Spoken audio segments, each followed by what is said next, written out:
companheiras.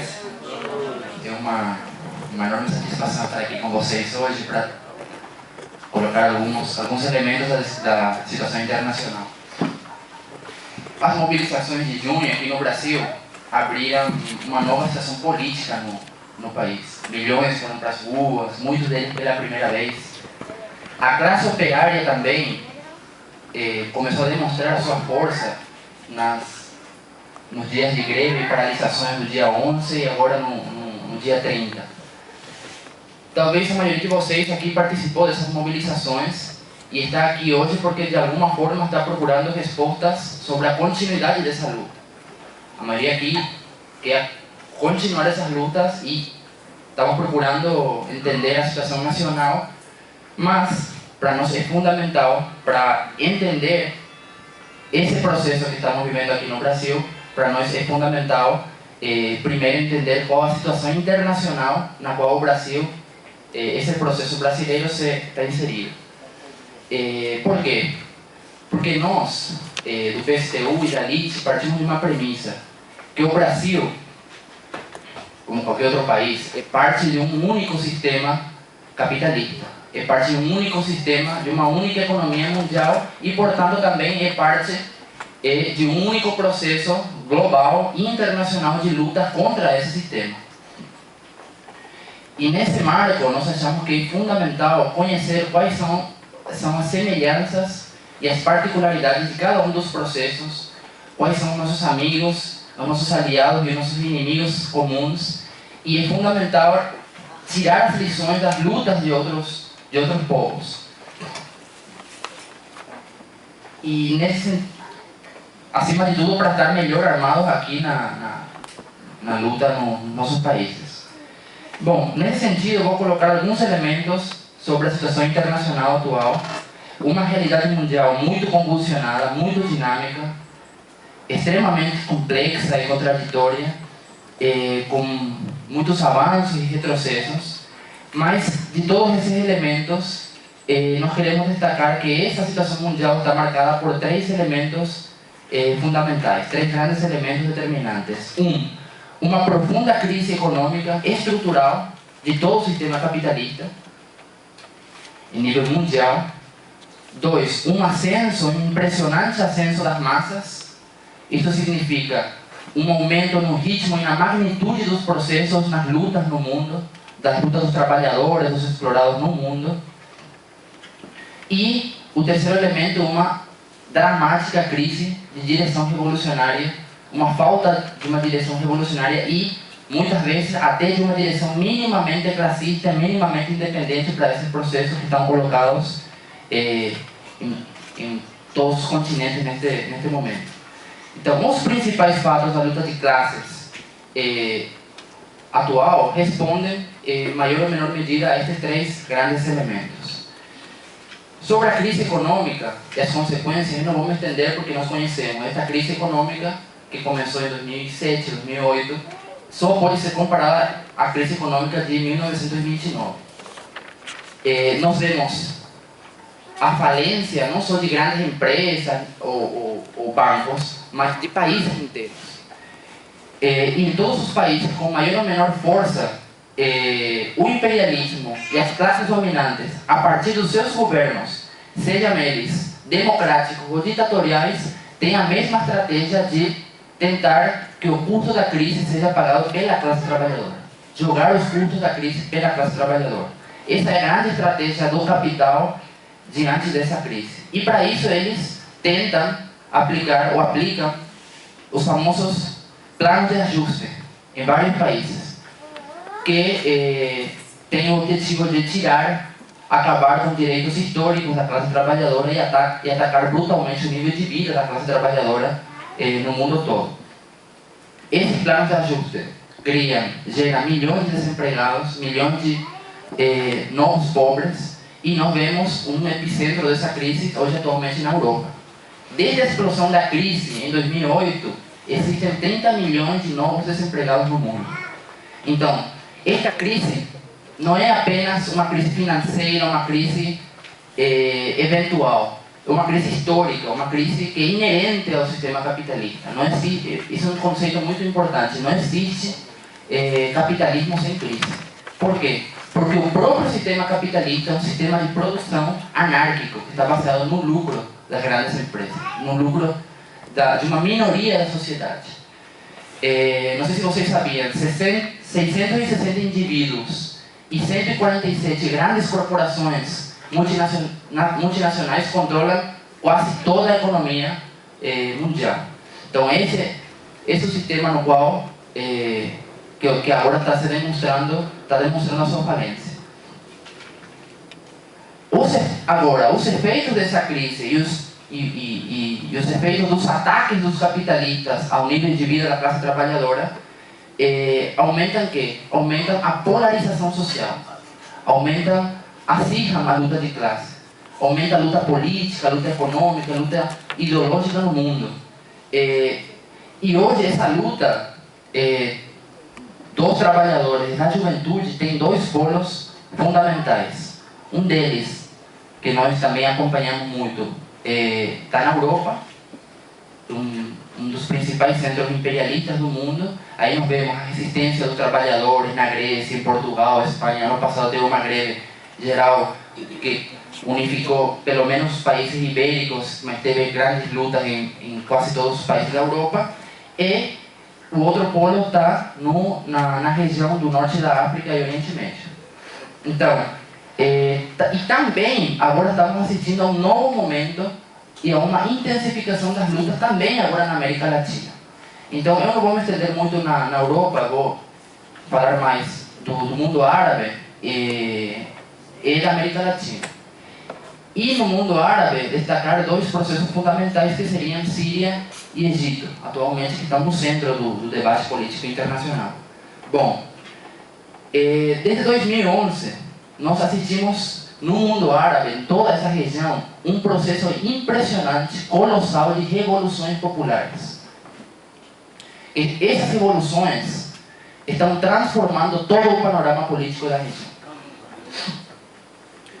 São revoluções imponentes, onde nós vemos milhões de pessoas, indo para as ruas, se mobilizando, se organizando, até pegando em armas para derrubar ditadores ou monarquias que há décadas estão governando esses países, toda essa região, a serviço do imperialismo. Então são revoluções, não são rebeliões, não são simples explosões sociais, são revoluções porque tem uma participação na vida política de milhões de pessoas tentando mudar as suas vidas. E essa onda de revoluções, até agora, já derrubou 5 governos ditatoriais. Um na Tunísia, agora 2 no Egito, um na Líbia e o ditador do Iêmen. E atualmente, dessas revoluções, nós temos nessa região, 2 epicentros que são Síria e Egito. Bom, sobre a Síria. O que está acontecendo na Síria? Na Síria, há 2 anos e meio, nós estamos assistindo a uma guerra civil sangrenta, onde o povo, a maioria do povo sírio, começou a se mobilizar no marco desse processo geral de revoluções no mundo árabe, começou a se mobilizar e, a partir da brutal repressão do regime do Bashar al-Assad, pegou em armas para derrubar esse regime sanguinário que governa o país há mais de 40 anos. Um regime genocida, pró-imperialista, né? O ditador sírio está massacrando o povo sírio.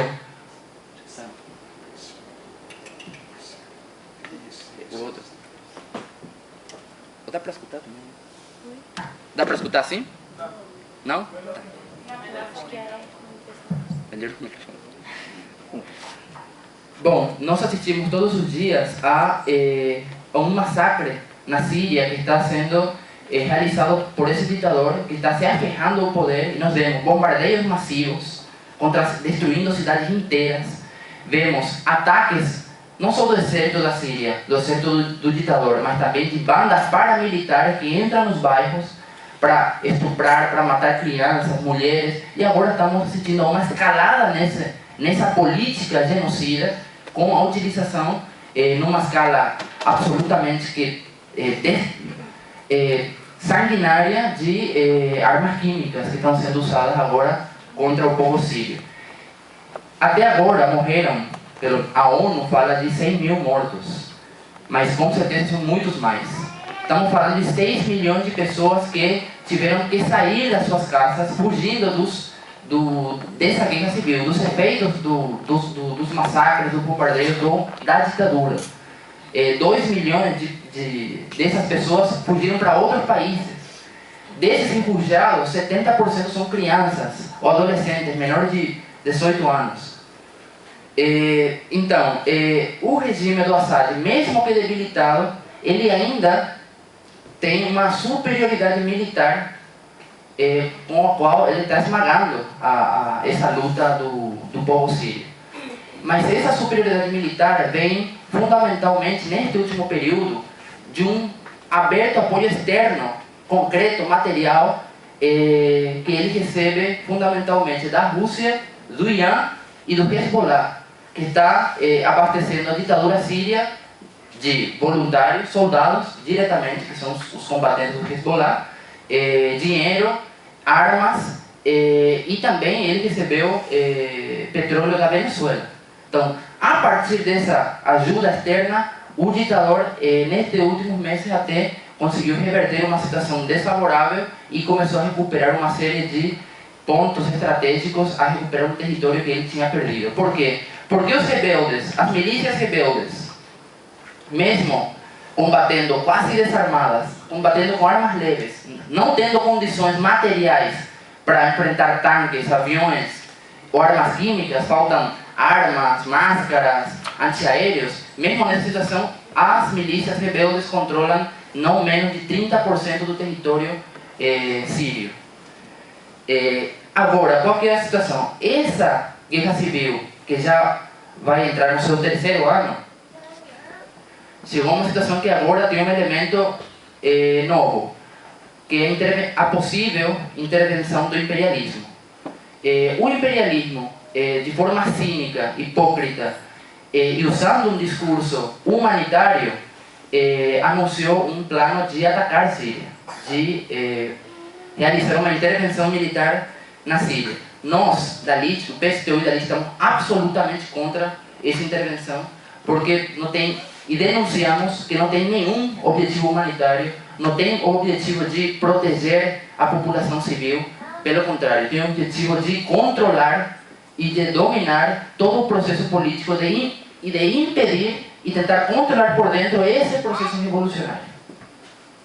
O imperialismo nunca intervém com critérios ou com objetivos humanitários, sempre intervém a partir dos seus próprios interesses, que sempre são colonialistas. E neste caso,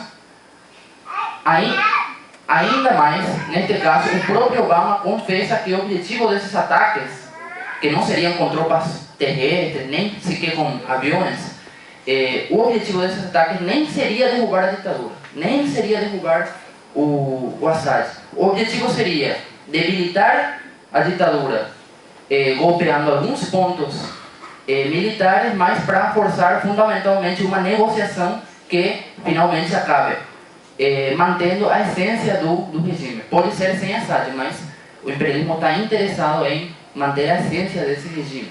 Então, não estamos contra, porque o objetivo do imperialismo é controlar e derrotar, em última instância, essa revolução e não quer derrubar esse regime. E não é isso o objetivo pelo qual o povo sírio está lutando e está morrendo nessa guerra civil. Então, no caso da Síria, nossa posição é clara: fora Bashar al-Assad e não a qualquer intervenção imperialista. Nós, pelo contrário, exigimos a todos os governos um apoio material, um apoio concreto à causa da Revolução Síria. Nós exigimos uma ruptura diplomática e comercial de todos os governos. É uma luta que nós temos aqui, temos em cada um dos nossos países, para que esses governos rompam relações com essa ditadura e mais, que enviem armas, e enviem remédios, e enviem todo tipo de ajuda concreta que abra as fronteiras para que o povo sírio possa receber armas voluntárias e que finalmente possa ter as condições para reverter o curso da guerra civil e derrubar esse ditador sanguinário. Nós estamos completamente contra a intervenção, mas isso não nos leva a, por esse motivo, apoiar esse ditador genocida, como faz, por exemplo, a maioria da esquerda, infelizmente, de forma vergonhosa, como faz, por exemplo, todas as correntes stalinistas ou castrochavistas, que capitulam e acabam apoiando essas ditaduras. Já apoiaram o ditador Gaddafi, agora estão apoiando os crimes e estão se tornando cúmplices. Nós denunciamos, eles estão se tornando cúmplices dos crimes desses ditadores. Então, a nossa posição é, sem nenhuma intervenção imperialista, mas continuamos lutando junto com o povo sírio para derrubar essa ditadura. Estamos absolutamente pela vitória militar do campo rebelde, apesar das contradições e apesar até da direção burguesa desse campo militar rebelde. Porque, sem dúvida, um novo triunfo na Síria seria não só uma conquista e um triunfo que impactaria positivamente a revolução na Síria, mas que impactaria toda a região e também a escala mundial. Bom, sobre o Egito, um dos temas principais da revista, eu recomendo sinceramente que quem quiser aprofundar mais, leia a matéria que publicamos sobre o Egito. Basicamente o seguinte, acho que a maioria aqui acompanhou, no dia 30 de junho, nós presenciamos uma imensa, gigantesca mobilização de milhões e milhões de pessoas que tomaram as ruas e as praças das principais cidades do Egito, exigindo o quê? Tentando derrubar o governo do Morsi, da Irmandade Muçulmana. O povo, por que o povo saiu às ruas para derrubar o Morsi? Simplesmente porque esse governo não cumpriu nenhuma das aspirações, nenhuma das demandas, não só econômicas, mas democráticas das massas que derrubaram o Mubarak. Então, menos de um ano depois, as massas voltaram a se levantar, tinham derrubado o Mubarak e voltaram às ruas, até com maior força para derrubar o governo islamista do Morsi. Para nós, o governo Morsi e a Irmandade governaram baseado num pacto com os militares, governaram mantendo a essência do regime político no Egito, que continua sendo controlado e se baseia num poder político e econômico das Forças Armadas. A Irmandade não enfrentou isso, pelo contrário, fez um pacto para assumir o poder. E nesse período de um ano, o Morsi aplicou um plano claramente neoliberal, claramente centrado nas receitas do Fundo Monetário Internacional, um plano repressivo. Continuaram as repressões. Nesse período, 15 mil ativistas foram presos e julgados por tribunais militares, e também com um projeto, governou tentando aplicar um projeto bonapartista, autoritário e teocrático. O que significa teocrático? Ele tentou que as instituições do Estado e a própria Constituição seja baseada na Sharia, que é a lei islâmica. Então, um projeto que em dinâmica é similar, tem pontos em comum com o projeto do Irã, por exemplo, que é um país islamista, basicamente baseado na Sharia, na lei islâmica. Então, com razão, na nossa opinião, as massas voltaram a se levantar e chamavam o Morsi de um novo faraó, um novo Mubarak. E com essas consignas saíram às ruas. Mas o que aconteceu? Essa mobilização para nós progressiva, que nós apoiamos contra o Morsi, tem uma enorme contradição. Por quê? Porque no último minuto, quando essa mobilização ameaçava não só o governo Morsi, mas o conjunto desse regime militar, e ameaçava o poder econômico e político das Forças Armadas, a cúpula do exército se relocaliza, retira o apoio ao Morsi, que era um governo seu, porque governava a partir de um pacto com eles, mas nesse momento, pressionado e obrigado pela mobilização das massas, retira o apoio ao Morsi e dá um golpe que finalmente concretiza a saída final do Morsi do poder. Bom, aí se configura uma situação muito complexa e muito contraditória. Por quê? Porque a queda do Morsi, como nós explicamos na revista, foi produto da combinação de dois elementos contraditórios. De um lado, essa tremenda mobilização das massas, até chegou a se falar que foi a maior mobilização na história da humanidade, entre 16, alguns falam de 30 milhões de pessoas nas ruas, Mas, por outro lado, um golpe militar, no último minuto, da cúpula do exército, e esse golpe teve um apoio de massa. Então, são dois elementos contraditórios. Qual o elemento determinante para saber se o processo foi progressivo ou não? Para nós, o elemento determinante desses dois foi, e na queda do Morsi, foi a mobilização das massas. Sem essa mobilização das massas, não existiria o golpe militar. Então, portanto, nós caracterizamos que a queda do Morsi, apesar da enorme contradição do golpe militar e da intervenção do exército, algo que já tinha acontecido na queda do Mubarak, nós achamos que a queda do Morsi foi uma conquista das massas, foi uma vitória. Por quê? Porque o povo derruba mais um governo, já derruba o segundo governo no marco da ditadura militar, no marco desse regime que infelizmente continua em pé, baseado nas Forças Armadas. As Forças Armadas no Egito, talvez alguns de vocês sabem, têm um imenso poder, eles controlam 40% da economia. Então, mesmo o povo já está protagonizando uma revolução profunda, já derrubou o Mubarak e agora derrubou o Morsi, mas infelizmente os militares ainda, essa enorme contradição, que por um problema grave, a partir de um enorme atraso, que não podemos negar, um atraso na consciência das massas, e pela falta de uma direção revolucionária no processo, infelizmente, as massas se mobilizaram, milhões de pessoas foram às ruas, mas acabaram confiando nos seus inimigos e acabaram entregando o poder, confiando, neste caso, o exército, um exército assassino, genocida, que é financiado diretamente pelo imperialismo norte-americano. Não sei se